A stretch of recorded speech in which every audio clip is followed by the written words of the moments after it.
Diciembre de 2025. La historia se repite. Hace 3 días, buques de guerra estadounidenses incautaron un petrolero frente a las costas de Venezuela. El presidente Trump lo calificó como el petrolero más grande jamás capturado. Venezuela lo calificó de piratería. Rusia exigió una explicación. Y de repente, el Caribe se siente como el lugar más peligroso de la Tierra. Pero esto es lo que nadie te cuenta. Este mismo escenario ya ocurrió. El mismo país, las mismas acusaciones, los mismos buques de guerra en el Caribe, las mismas potencias mundiales rodeando a Venezuela como tiburones alrededor de una presa herida. Era el año 1802, y lo que sucedió después casi desencadenó una guerra mundial. La mayoría de la gente nunca ha oído esta historia. Ha sido borrada de los libros de texto estadounidenses, oculta de las clases de historia europeas, enterrada tan profundamente que incluso los historiadores olvidan que ocurrió. Pero si quieres entender lo que realmente está sucediendo en Venezuela ahora mismo, necesitas entender lo que sucedió hace 123 años, porque la historia no se repite, pero rima perfectamente. Esta es la historia de cómo 3 imperios europeos invadieron Sudamérica, cómo un presidente estadounidense los detuvo con una sola amenaza, y cómo esta crisis olvidada creó el orden mundial en el que aún vivimos. Comienza con un dictador, una montaña de deudas y una decisión que traería a las armadas más poderosas del mundo a las puertas de Venezuela. En 1899, un hombre llamado Cipriano Castro salió de los Andes con 60 soldados, solo 60 hombres. 3 meses después, controlaba toda Venezuela. Lo llamaban el León de los Andes. El secretario de Estado estadounidense lo llamó de otra manera, un loco bruto. Probablemente el peor de los muchos dictadores de Venezuela, y Venezuela había visto muchos dictadores. Castro había pasado 7 años en el exilio, escondido en Colombia, dirigiendo operaciones ilegales de ganado y construyendo un ejército privado. Cuando el gobierno venezolano se sumió en el caos, vio su oportunidad. Condujo a su pequeña fuerza a través de la frontera y, de alguna manera, imposiblemente, se hizo camino hasta la capital. Pero conquistar Venezuela fue la parte fácil. Gobernarla fue algo completamente distinto. Castro heredó un país destrozado por la guerra civil. La economía estaba destrozada. El tesoro estaba vacío, y Venezuela le debía dinero a todos: bancos británicos, inversionistas alemanes, comerciantes italianos, empresas francesas. Todos habían invertido dinero en Venezuela durante los años de bonanza, construyendo ferrocarriles, financiando plantaciones de café y otorgando préstamos a gobiernos anteriores. Ahora querían recuperar su dinero, pero Castro tenía un problema: no tenía dinero. Las exportaciones de café de Venezuela se habían desplomado. Las guerras civiles habían destruido el sistema tributario. Los ingresos aduaneros que deberían haber pagado las deudas apenas alcanzaban para alimentar a su ejército.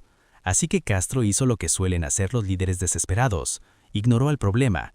Cuando los diplomáticos británicos acudieron a discutir el reembolso, Castro se negó a reunirse con ellos. Entre febrero y junio de 1902, los representantes británicos enviaron 17 notas formales al gobierno venezolano. Castro no respondió a ninguna. Cuando los inversionistas alemanes exigieron compensación por fábricas destruidas en la guerra civil, Castro les dijo que presentaran sus reclamaciones en los tribunales venezolanos, tribunales que él controlaba, tribunales que siempre fallaban a favor de Venezuela. Cuando las empresas extranjeras se quejaban, los partidarios de Castro se amotinaban convenientemente en las calles, saqueando sus negocios y almacenes. El mensaje era claro: las deudas de Venezuela eran su problema. Si a Europa no le gustaba, Europa podía irse al infierno. En Londres y Berlín, la paciencia se agotaba. El Imperio Británico en 1902 seguía siendo la fuerza más poderosa de la Tierra. El sol nunca se ponía en territorio británico. La Marina Real controlaba todos los océanos. Cuando Gran Bretaña exigía el pago, las naciones pagaban, pero Venezuela no pagaba. Alemania en 1902 era una potencia en ascenso con algo que demostrar. El Kaiser Guillermo II estaba construyendo una armada para rivalizar con la británica, expandiendo su influencia por todo el mundo, ávida de respeto y reconocimiento, y Alemania tenía importantes inversiones en Venezuela. Los comerciantes alemanes dominaban el comercio venezolano, los banqueros alemanes habían financiado los ferrocarriles venezolanos, los ciudadanos alemanes habían quedado atrapados en el fuego cruzado de las guerras civiles venezolanas. El Kaiser quería su dinero. Más importante aún, el Kaiser quería que el mundo viera que Alemania podía proyectar poder en cualquier lugar de la Tierra. A mediados de 1901, el canciller alemán Bernhard von Bülow tomó una decisión: Alemania usaría la fuerza militar para cobrar lo que Venezuela debía. La armada alemana comenzó a planear un bloqueo. Pero Alemania no podía actuar sola. Actuar contra un país del hemisferio occidental significaba lidiar con Estados Unidos y su doctrina Monroe, esa promesa de 70 años de que Estados Unidos no toleraría la colonización ni la interferencia europea en América. Así que Alemania contactó a Gran Bretaña. ¿Qué pasaría si actuaban juntos? ¿Qué pasaría si las dos armadas más poderosas del mundo unieran fuerzas? ¿Qué pasaría si presentaran sus demandas respaldadas por una potencia de fuego abrumadora? Seguramente incluso el loco de Caracas tendría que escuchar entonces. Gran Bretaña inicialmente dudó. El gobierno británico valoraba su relación con Estados Unidos. No deseaban antagonizar a Washington, pero el continuo silencio de Castro se estaba volviendo vergonzoso. Los inversores británicos exigían medidas. La prensa británica preguntaba por qué la poderosa Marina Real británica no podía cobrar una simple deuda. En agosto de 1902, Gran Bretaña y Alemania llegaron a un acuerdo. Bloquearían Venezuela juntos, se apoderarían de los barcos venezolanos, tomarían puertos venezolanos si fuera necesario, obligarían a Castro a negociar, pero no, bajo ninguna circunstancia, tomarían territorio venezolano permanentemente. Esta distinción era crucial porque la postura estadounidense sobre la intervención europea se había expresado claramente apenas unos meses antes. En diciembre de 1901, Theodore Roosevelt, el nuevo presidente estadounidense, se dirigió al Congreso sobre las potencias europeas y las naciones sudamericanas. Si algún país sudamericano se porta mal con cualquier país europeo, declaró Roosevelt, que el país europeo lo castigue. Esto no era una metáfora. Roosevelt creía sinceramente que algunas naciones merecían ser disciplinadas, que los países que se negaban a pagar sus deudas se exponían a las consecuencias, que el derecho internacional no significaba nada sin su cumplimiento. Roosevelt no era antiimperialista. Apenas 3 años antes había ascendido la colina de San Juan, en Cuba, ayudando a Estados Unidos a apoderarse del imperio colonial español. Creía en el poder, creía en la fuerza, creía que las grandes naciones tenían el derecho, quizás incluso el deber, de moldear el orden mundial. Pero Roosevelt también creía en la doctrina Monroe, y ahí residía la contradicción que pronto llevaría el mundo al borde de la guerra. Si a las potencias europeas se les permitía castigar duramente a los países sudamericanos que se portaban mal, ¿dónde terminaba esa reprimenda? ¿Qué impedía que un bloqueo temporal, según el plan secreto de Gran Bretaña y Alemania, se convirtiera en ocupación permanente? ¿Qué impedía que el cobro de deuda se convirtiera en colonización? En noviembre de 1902, estas preguntas estaban a punto de cobrar fuerza.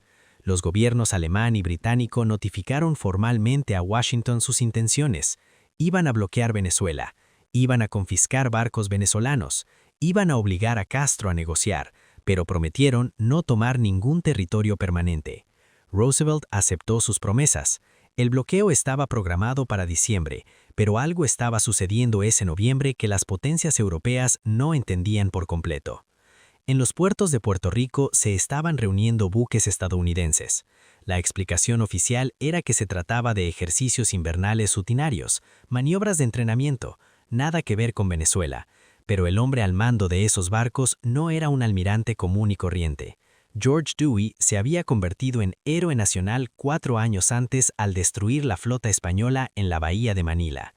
Era el único almirante de 4 estrellas de la Armada de Estados Unidos. Era el comandante militar más famoso de América y odiaba a los alemanes. Durante la batalla de la bahía de Manila, buques alemanes habían estado cerca, observando, esperando, quizás esperando apoderarse de algún pedazo de Filipinas si los estadounidenses fallaban. Dewey los había confrontado personalmente. El casi enfrentamiento había sido noticia en todo el mundo. Ahora, Dewey navegaba hacia el Caribe con la flota estadounidense más poderosa jamás reunida. ¿Casualidad? Theodore Roosevelt no creía en casualidades. El 24 de noviembre de 1902, Roosevelt ofreció una cena privada en la Casa Blanca. La lista de invitados era interesante. El barón Speckford Sternberg, diplomático alemán con acceso directo al Kaiser, y el almirante George Dewey, héroe de la bahía de Manila, permanecieron sentados uno junto al otro toda la noche. Roosevelt quería enviar un mensaje. Al día siguiente, Alemania y Gran Bretaña anunciaron su bloqueo. El 7 de diciembre de 1902, diplomáticos británicos y alemanes entregaron ultimátums a Cipriano Castro. Pague sus deudas inmediatamente, sométase a arbitraje internacional, acepte la responsabilidad por los daños causados a los ciudadanos europeos. Castro tenía 48 horas para responder. Respondió sin hacer nada. El 9 de diciembre comenzó el bloqueo. Buques de guerra británicos y alemanes tomaron posiciones a lo largo de la costa venezolana. En cuestión de horas, se apoderaron de 4 cañoneras venezolanas. La pequeña armada venezolana prácticamente dejó de existir. 3 de esos barcos capturados fueron destruidos por los alemanes, hundidos sin previo aviso. Sus tripulaciones lograron escapar por los pelos. Castro entró en pánico. El León de los Andes había estado tan seguro de que Estados Unidos lo protegería. La doctrina Monroe lo salvaría. Estados Unidos nunca permitiría que buques de guerra europeos atacaran a una nación del hemisferio occidental. Pero los buques de guerra estadounidenses no habían aparecido. No se habían presentado protestas estadounidenses. Estados Unidos parecía estar permitiendo que esto sucediera. El 11 de diciembre, Italia se unió al bloqueo. Ahora 3 potencias europeas rodeaban Venezuela. El 13 de diciembre, buques de guerra británicos y alemanes bombardearon el fuerte San Carlos, la fortaleza guardando la entrada del lago Maracaibo. Los proyectiles llovían sobre las posiciones venezolanas. Soldados morían, edificios ardían y Estados Unidos seguía sin hacer nada, o eso parecía. Porque mientras Europa atacaba a Venezuela, Theodore Roosevelt libraba una guerra muy diferente. Una guerra de mensajes, una guerra de amenazas, una guerra que permanecería en secreto durante 14 años, y una guerra que la doctrina de la azotaina de Roosevelt cambiaría el equilibrio de poder en el hemisferio occidental para siempre. Lo que Roosevelt hizo a continuación obligaría a los imperios más poderosos de la Tierra a ceder.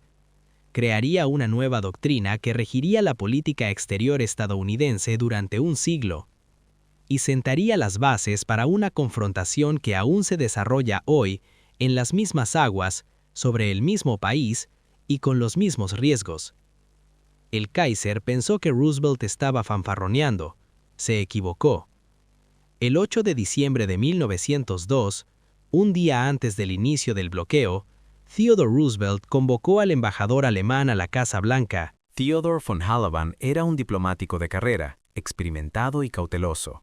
Había advertido a Berlín durante meses que Roosevelt era más peligroso de lo que parecía, que los estadounidenses se tomaban en serio la doctrina Monroe y que presionar demasiado a Venezuela podría tener consecuencias catastróficas. Berlín lo ignoró. El Kaiser creía que Roosevelt estaba fanfarroneando. Estados Unidos tenía un ejército pequeño, una armada modesta y ninguna experiencia real en enfrentamientos entre grandes potencias. Alemania tenía la segunda flota más poderosa del mundo y el ejército más formidable de la historia. ¿Qué iba a hacer Roosevelt al respecto? Von Halban estaba a punto de descubrirlo. En la reunión en la Casa Blanca, Roosevelt se mostró cortés pero directo. Alemania debía aceptar un arbitraje internacional para la disputa de la deuda venezolana, no a la ocupación del territorio venezolano, sin presencia permanente en el hemisferio occidental. Von Halban explicó que su amo imperial nunca aceptaría un arbitraje. El honor de Alemania estaba en juego. Las deudas debían pagarse en los términos alemanes. Roosevelt asintió pensativo. Luego dio su ultimátum. Alemania aceptaría el arbitraje en un plazo de 10 días. Si no llegaban garantías satisfactorias de Berlín, se ordenaría al almirante Dewey que zarpara hacia Venezuela. La flota estadounidense se aseguraría de que ningún territorio venezolano fuera ocupado por fuerzas alemanas, no mediante amenazas, sino mediante acciones. Von Halban estaba atónito. No se trataba de una solicitud diplomática, era una declaración de que Estados Unidos estaba dispuesto a declarar la guerra a Alemania por Venezuela. El embajador protestó. Seguramente el presidente no hablaba en serio. Seguramente era una postura negociadora. Roosevelt sonrió. Hablaba en serio. Pero von Halban tenía un problema. No creía que Roosevelt hablara en serio. Pensaba que se trataba de una fanfarronería estadounidense. Si transmitía este ultimátum a Berlín, el Kaiser se pondría furioso. Daría la impresión de que von Halban no había sabido gestionar adecuadamente a los estadounidenses. Así que el embajador tomó una decisión catastrófica. No le contó a Berlín sobre el ultimátum, se lo guardó para sí, convencido de que Roosevelt cedería cuando comenzara el bloqueo. Cuando Alemania demostró su seriedad, el bloqueo comenzó el 9 de diciembre. Las cañoneras fueron confiscadas, comenzaron los bombardeos, y Roosevelt no cedió. El 14 de diciembre, 6 días después del ultimátum original, Roosevelt se reunió de nuevo con von Halban. El presidente le hizo una pregunta sencilla. ¿Cuál fue la respuesta del Kaiser? Von Halban se quedó paralizado. No hubo respuesta, porque no se había enviado ningún mensaje. La expresión de Roosevelt cambió. Muy bien, dijo el presidente. Ya no sería necesario esperar los días restantes del ultimátum. El almirante Dewey recibiría la orden de zarpar 24 horas antes de lo previsto. Y entonces Roosevelt añadió algo que aterrorizó al embajador. Ni una sola palabra de esta conversación quedaría plasmada en papel. No habría registro diplomático ni declaración formal. Si Alemania aceptaba el arbitraje, Roosevelt elogiaría públicamente al Kaiser por su sabiduría y habilidad política. Si Alemania se negaba, la flota estadounidense aparecería sin previo aviso. Von Halban se encontraba ahora en una situación insostenible. Había ocultado un ultimátum estadounidense a su propio gobierno. La guerra estaba a horas de distancia, y él asumiría la responsabilidad personal del desastre. Esa noche del 14 de diciembre de 1902, von Halban envió a Berlín la comunicación más urgente de su carrera diplomática. Los estadounidenses no fanfarroneaban. Roosevelt estaba preparado para la guerra. La flota de Dewey estaba lista para zarpar. Alemania tenía horas para decidir. El mensaje cruzó el Atlántico durante la noche. En Berlín, el Kaiser y sus asesores se enfrentaban a una decisión imposible. El honor alemán exigía mantenerse firmes. Alemania no podía ceder ante las amenazas estadounidenses. El prestigio del imperio estaba en juego, pero la estrategia alemana exigía cautela. La armada alemana, a pesar de todo su poder, estaba concentrada en aguas europeas. La flota estadounidense ya estaba en el Caribe, preparada para atacar. Cualquier enfrentamiento naval ocurriría a miles de kilómetros de las bases alemanas, con los barcos alemanes aislados del reabastecimiento y refuerzos. Y Gran Bretaña, el supuesto aliado de Alemania en esta aventura, ya buscaba una salida. El gobierno británico nunca se había sentido cómodo con esta operación. La reacción de la prensa británica había sido hostil. La alianza con Alemania para el cobro de la deuda venezolana era impopular. Cualquier excusa para sacar a Gran Bretaña de este lío sería bienvenida. Si Alemania provocaba una guerra con Estados Unidos, Gran Bretaña no los apoyaría. Alemania se enfrentaría sola a Estados Unidos. El Kaiser tomó su decisión. El 17 de diciembre de 1902, menos de 24 horas después del ultimátum final de Roosevelt, von Halban apareció en la Casa Blanca. Su rostro, según un relato, estaba envuelto en sonrisas. En nombre de su señor imperial, el embajador tuvo el honor de solicitar que el presidente de Estados Unidos actuara como árbitro entre Alemania y Venezuela. Roosevelt aceptó amablemente. Luego elogió públicamente al Kaiser Wilhelm por su compromiso con la resolución pacífica y el derecho internacional. El Kaiser había cedido. La crisis había terminado, pero sus consecuencias apenas comenzaban. Durante los 2 meses siguientes, las negociaciones continuaron. En febrero de 1903, se llegó a un acuerdo. Venezuela pagaría sus deudas a plazos y el 30% de sus ingresos aduaneros se reservaría para los acreedores extranjeros. El ultimátum secreto de Roosevelt se levantó. El buque de guerra zarpó de regreso a casa. Pero el verdadero acuerdo no se trataba de Venezuela en absoluto. Se trataba de poder. Theodore Roosevelt había demostrado que Estados Unidos usaría la fuerza militar para evitar la intervención europea en el hemisferio occidental. No solo la colonización ni la adquisición territorial, sino cualquier intervención que Estados Unidos considerara amenazante. Esto era algo nuevo. 2 años después, Roosevelt articuló formalmente lo que se conocería como el corolario Roosevelt de la doctrina Monroe. Estados Unidos actuaría como una fuerza policial internacional en el hemisferio occidental. Si las naciones latinoamericanas no podían mantener el orden, si no podían pagar sus deudas, Si no podían evitar circunstancias que pudieran invitar la intervención europea, entonces Estados Unidos intervendría primero. Estados Unidos disciplinaría a las naciones que se comportaran mal para que Europa no tuviera que hacerlo. Algunos historiadores llaman a esto el nacimiento del imperio estadounidense en América Latina. Otros lo llaman la base de la seguridad hemisférica. Sea como sea, lo cambió todo. Durante el siglo siguiente, Estados Unidos intervendría en las naciones latinoamericanas docenas de veces.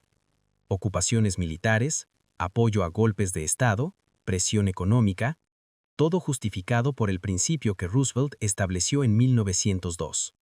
El hemisferio occidental pertenecía a Estados Unidos. ¿Y Venezuela? Venezuela ha estado en el centro de la competencia entre grandes potencias desde entonces.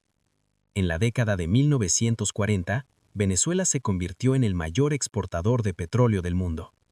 De repente, lo que estaba en juego para la estabilidad venezolana no eran los pagos de la deuda. Se trataba del combustible que impulsaba la economía global. En 2019, cuando el líder opositor Juan Guaidó desafió al presidente Maduro, Estados Unidos apoyó a Guaidó, mientras que Rusia y China apoyaron a Maduro. Siglo diferente, mismo patrón. Potencias extranjeras compitiendo por influencia en Venezuela. Y ahora, en diciembre de 2025, buques de guerra estadounidenses están de nuevo en el Caribe. El USS Gerald Ford, el portaaviones más avanzado del mundo, el Kaiser Blinks, se encuentra a pocas millas de aguas venezolanas. Es la mayor concentración militar en la región desde la crisis de los misiles de Cuba. Los ataques estadounidenses han alcanzado a más de 20 buques en aguas caribeñas desde septiembre. La explicación oficial es la interdicción de drogas. Venezuela lo llama preparación para la invasión. Hace 3 días, fuerzas estadounidenses incautaron un petrolero frente a las costas venezolanas. El petrolero más grande jamás incautado según el presidente Trump. Venezuela lo calificó de piratería. Rusia exigió respuestas. Los ecos de 1902 son imposibles de ignorar. Entonces, las potencias europeas bloquearon a Venezuela por deudas y confiscaron barcos venezolanos. Ahora Estados Unidos bloquea las exportaciones petroleras venezolanas y confisca petroleros venezolanos. Entonces, un dictador autoritario en Caracas desafió a las grandes potencias, confiado en que no se atreverían a atacar. Ahora Maduro desafía las sanciones estadounidenses, confiado en que Rusia y China lo protegerán. Entonces, Theodore Roosevelt reunió su flota en Puerto Rico mientras afirmaba que era solo para ejercicios militares. Ahora, el grupo de portaaviones Gerald Ford realiza operaciones en el Caribe mientras Washington afirma que se trata de la interdicción de drogas. La pregunta que se cernía sobre el Caribe en 1902 es la misma que se cierne sobre él hoy. ¿Hasta dónde llegarán las grandes potencias? En 1902 se evitó la guerra porque Alemania se echó atrás, porque Roosevelt estaba dispuesto a arriesgarlo todo, porque el Kaiser decidió que no valía la pena pelear con Estados Unidos por la deuda venezolana. Pero en 2025 lo que está en juego es diferente. Venezuela tiene las mayores reservas comprobadas de petróleo del planeta, más que Arabia Saudita, más que Rusia, más que nadie. Rusia tiene asesores militares en Venezuela, buques rusos visitan puertos venezolanos, armamento ruso, fuerzas venezolanas. China compra la mayor parte de las exportaciones petroleras de Venezuela. La inversión china mantiene a flote al gobierno de Maduro. Si la presión estadounidense obliga a Maduro a abandonar el poder, Rusia y China pierden una posición estratégica en el hemisferio occidental. Pierden el acceso al petróleo venezolano. Pierden la prueba de que se puede resistir al poder estadounidense. Si Maduro sobrevive a la doctrina Monroe, esa promesa de 200 años de que América pertenece a Estados Unidos se convierte en letra muerta. El corolario Roosevelt, nacido en la crisis de 1902, enfrenta su mayor prueba desde la crisis de los misiles cubanos. Y el hombre que toma decisiones en Washington ahora mismo lo hace en la sala Roosevelt. La historia no se repite, pero en el Caribe, frente a la costa de Venezuela, la historia rima de maneras que deberían aterrorizarnos a todos. ¿Por qué esto sigue siendo importante hoy? Hace años, el mundo estuvo al borde de una guerra por la deuda venezolana. Hoy el mundo está al borde de la guerra de nuevo. La única pregunta es si esta vez alguien cederá. Veredicto. La crisis venezolana de 1902 es uno de los acontecimientos más trascendentales de la historia estadounidense que nadie recuerda. Sentó el precedente de que Estados Unidos usaría la fuerza militar para excluir a las potencias extranjeras del hemisferio occidental. Creó el corolario Roosevelt que justificó un siglo de intervención estadounidense en Latinoamérica, y demostró que incluso los imperios más poderosos retroceden cuando se enfrentan a un poder estadounidense creíble. Pero la crisis también reveló algo preocupante. La competencia entre grandes potencias por países pequeños rara vez termina bien para estos. En 1902, Venezuela estaba atrapada entre los acreedores europeos y las ambiciones estadounidenses. No tuvo influencia real en la resolución de la crisis. Su soberanía fue negociada por potencias que consideraban irrelevantes los intereses venezolanos. Venezuela en 2025 está atrapada entre la presión estadounidense y el apoyo chino-ruso. No tiene influencia real en el fin de esta confrontación. Su pueblo sufre sin importar qué gran potencia prevalezca. La tecnología cambia, las armas mejoran, la retórica evoluciona, pero el patrón sigue siendo el mismo.